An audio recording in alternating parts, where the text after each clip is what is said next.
पत्रकारिता आणि समाजामध्ये जे काही महत्त्वाचे प्रश्न आहे ते सोडवण्याच्या दृष्टिकोनातून राजकीय व्यवस्था आणि पत्रकारिता नेहमी एकत्र आले पाहिजे.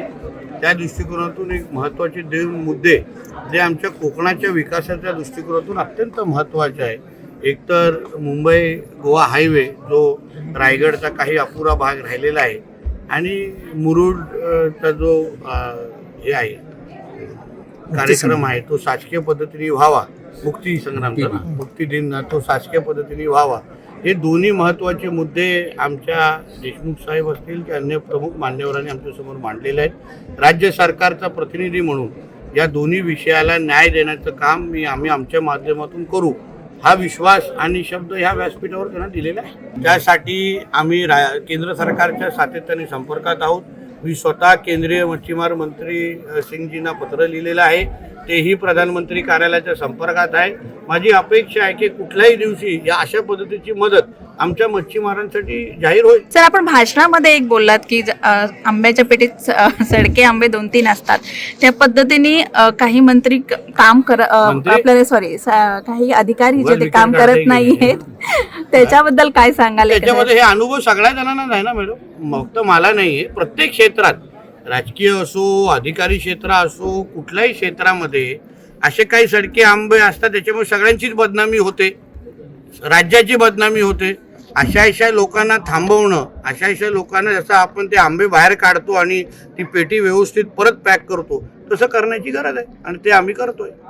मला असं वाटतं उमेदवार ह्यांनी दिलेले आहेत, काँग्रेसनी दिलेले आहेत, त्यांनी काँग्रेसशी बोलावं. त्या पद्धतीने आमच्या सगळ्यांची एवढीच भूमिका आहे की ती निवडणूक वेगळी असते.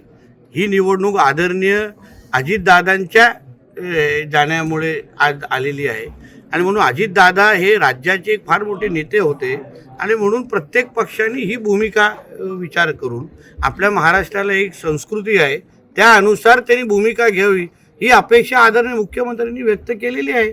आता महाविकास आघाडीमध्ये अगर त्याबद्दल एकमत होत नाही तर ते आम्ही काय बोलणार त्याबद्दल. भाजपने अशा अनेक ठिकाणी उमेदवार उभे केले होते पण त्या निवडणुकीची परिस्थिती निर्णय ह्या त्या निवडणुकीच्या अनुसार घेतले जातात.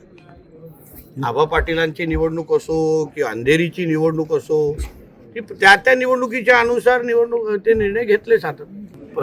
LED हे आमच्या इथे बंदी, आमच्या राज्यामध्ये बंदी आहे तरीही कोणी मस्ती करत असेल आणि LED आमच्या मच्छीमारांचं नुकसान होत असेल तर त्यांनी त्यांच्या बोट विसरून जाव्या.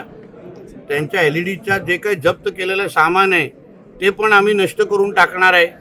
त्याचबरोबर हेही सांगतो की ज्या मत्स्य संस्थांनी त्या LED धारकांना जे डिझेल पुरवणारे काही मत्स्य संस्था आम्ही आयडेंटिफाय केलेल्या आहेत त्याही लोकांचे रजिस्ट्रेशन रद्द कसं करायचं, त्यांच्यावर कारवाई कशी करायची. कारण का एका बाजूला LED चालवत असताना कोणीतरी त्यांना डिझेल पुरवतं आहे आणि म्हणून ते समुद्रात जात आहेत आणि मच्छीमारांचं नुकसान करत आहेत.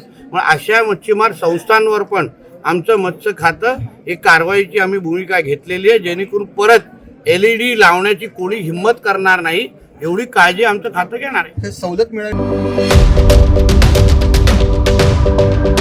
यूट्यूबवर सुद्धा रायगड टाइम्स सर्च करा आणि पहा रायगडच्या कानाकोपऱ्यातील प्रत्येक बित्तम बातमी. आणि हो, लगेचच सबस्क्राईब बटनवर क्लिक करायला विसरू नका. रायगड टाइम्स, आपलं चॅनल, आपला आवाज.